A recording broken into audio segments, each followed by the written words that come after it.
বাজে পোহৰৰ বাটে বাটে হে মৌন তিথি হে মৌন তিথি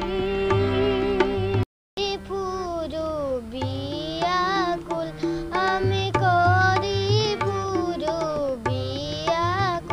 থাকে নিজরা যত ফুল ফুল ফুল নিজরা যত ফুল ফুল ফুল ফুল ফুলৰ পাইত নিয়াৰ দল সখীয়তী মাতে যত বিয়পিছে ইকুল সিকুল নিশা ৰূপৱালী পোহৰে চকুত পাহিত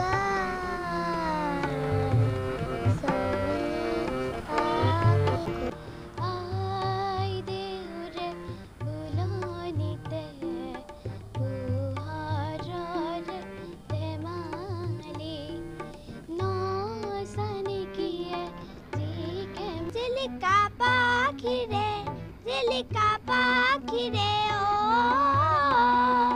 অ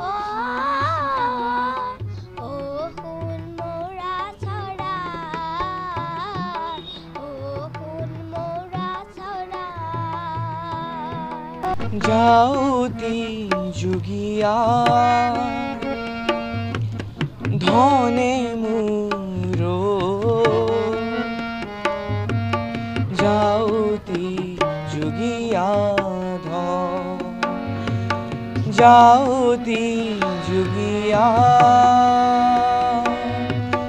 ধনে মুৰো যাওতি যুগিয়া প্ৰাণতে দিলামু। হয়, আজি শিল্পী দিৱস ৰাজ্যৰ বিভিন্ন প্ৰান্তৰ সমান্তৰালভাৱে নাৰায়ণপুৰতো ৰূপকোঁৱৰ জ্যোতিপ্ৰসাদ আগৰৱালাক স্মৰণ কৰা পৰিলক্ষিত হৈছে। মই প্ৰথমেই সামগ্ৰিক পৰিৱেশটো দেখাবৰ কাৰণে আহ্বান জনাইছোঁ। নাৰায়ণপুৰৰ একাংশ শিল্পী কলা কৌশলে আজি পুৱাৰ ভাগৰ পৰাই ৰূপকোঁৱৰ জ্যোতিপ্ৰসাদ আগৰৱালাক পবিত্ৰ স্মৃতিত এনেদৰে বন্তি প্ৰজ্বলন কৰাৰ পিছতেই তেওঁলোকে মাল্যাৰ্পণ কৰিছে আৰু স্মৰণ কৰিছে আজিৰ এই বিশেষ দিনটোত। ইয়াৰ সমান্তৰালভাৱে যিসকল ছাত্ৰ ছাত্ৰীসকলে এনেদৰে ৰূপকোঁৱৰ জ্যোতিপ্ৰসাদ আগৰৱালাৰ কালজয়ী গীতসমূহ তেওঁলোকে পৰিৱেশন কৰা পৰিলক্ষিত হৈছে। আমি পোনে পোনে সেই গীতৰ মাজলৈ যাব বিচাৰিছোঁ।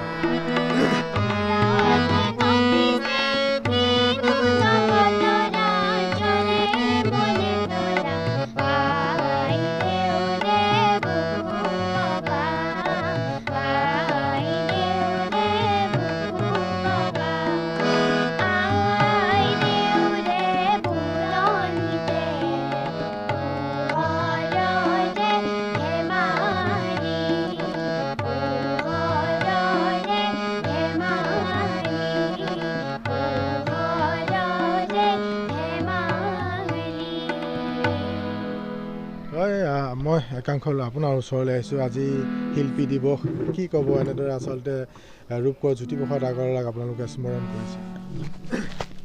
ৰূপকোঁৱৰ জ্যোতিপ্ৰসাদ আগৰৱালা অসমীয়া সংগীত জগতৰ এক নক্ষত্ৰ। ৰূপকোঁৱৰ জ্যোতিপ্ৰসাদৰ বিষয়ে ক'বলৈ গ'লে আমাৰ অসমীয়া সমাজৰ অনৈক্যৰ মাজত একতাৰ এক প্ৰবাহ পৰিলক্ষিত হয়। বৰ্তমান সময়ত অসমীয়া ভাষা সংস্কৃতি এক সন্দিক্ষণত উপনীত হৈছে। সৰ্বত্ৰ ইংৰাজী মাধ্যমৰ প্ৰচাৰে গোটেই অসমীয়া জাতিটোক, অসমীয়া ভাষাটোক লাহে লাহে ঘূনি শেষ কৰিবলৈ আগবাঢ়িছে। তেনে মুহূৰ্তত ৰাজস্থানৰ পৰা আহি মাৰোৱাৰী সম্প্ৰদায়ৰ পৰা জ্যোতিপ্ৰসাদ আগৰৱালে নিখুঁত সাৱলীল অসমীয়া ভাষাৰে যি সংগীত প্ৰবাহ ৰচনা কৰিছিলে, সেই প্ৰবাহতে অসমৰ সংগীত জগতে এক নতুন দিগন্ত পাইছে। তেনেকুৱা এক মহান ব্যক্তিৰ আদৰ্শেৰে আদৰ্শিত হৈ আমি অসমীয়া জাতিক ৰক্ষা কৰাৰ, অসমীয়া ভাষা সংস্কৃতিক আকৌ আগলৈ আগবঢ়াই নিয়াৰ প্ৰয়াস কৰিলেহে ভৱিষ্যতে অসমীয়া জাতিয়ে অসমখনক এক সুন্দৰ ৰূপত পাব। আজিৰ শিল্পী দিৱস উপলক্ষে মই শ্ৰদ্ধাৰে আমাৰ ৰূপকোঁৱৰ জ্যোতিপ্ৰসাদ আগৰৱালাদেৱক স্মৰণ কৰিছোঁ। হয় আৰু একাংশ ছাত্ৰী আছে মই তোমাৰ ওচৰলৈ আহিছোঁ কি ক'বা আজি ৰূপকোঁৱৰ জ্যোতিপ্ৰসাদ আগৰৱালাৰ যি শিল্পী দিৱস তেওঁৰ মৃত্যু তিথিত শিল্পী দিৱস পালন কৰা হৈছে কি ক'বা গীত পৰিৱেশন কৰি আছা হয় ভাল লাগে ভাল লাগিছে বহুত ভাল লাগিছে আৰু একাংশ ইয়াতে অভিভাৱক আছে তেখেতসকলৰ লগত কথা পাতিবলৈ মই চেষ্টা কৰিম বাইদেউ মই আপোনাৰ ওচৰলৈ আহিছোঁ আজি শিল্পী দিৱস সকলো এনেদৰে সমবেত হৈছে কণ কণ ছাত্ৰ ছাত্ৰীসকলে গীত পৰিৱেশন কৰিছে কি ক'ব আজিৰ বিশেষ দিনটো ৰূপকোঁৱৰ জ্যোতিপ্ৰসাদ আগৰৱালাদেৱে অসমীয়া সংস্কৃতিক একা দৃঢ়তাৰ বান্ধোনেৰে বান্ধিলে আৰু অনৈক্যৰ মাজত ঐক্যৰ সম্প্ৰীতি তেখেতে গঢ়িলে আৰু এই উঠি অহা প্ৰজন্মটোক এনেদৰে শিল্পী দিৱসৰ এটা অনুষ্ঠান পাতি আগবঢ়াই নিয়াত আমি বহুত সুখী অনুভৱ কৰিছোঁ আৰু ভৱিষ্যতে দিনত ল'ৰা ছোৱালীখিনি এনেকৈ আগবাঢ়ি যাওক বুলি আমি ভাবিছোঁ কি ক'ব বাইদেউ আজি বিশেষ দিনটোত আজি বিশেষ দিনটোৰ শিল্পী দিৱস উপলক্ষে জ্যোতিপ্ৰসাদ আগৰৱালা সুঁৱৰি ল'ৰা ছোৱালী কণ ল'ৰা ছোৱালীখিনিয়ে তেওঁক সুঁৱৰি তেওঁ গীত প্ৰয়াস কৰিবলৈ চেষ্টা কৰিছে খুব ভাল লাগিছে হয় ইতিমধ্যে যি কণ কণ ছাত্ৰ ছাত্ৰীসকলে পুনৰ যি গীত তেওঁলোকে ইতিমধ্যে পৰিৱেশন কৰি আছে আমি পুনৰ গীতৰ মাজলৈ যাব বিচাৰিছোঁ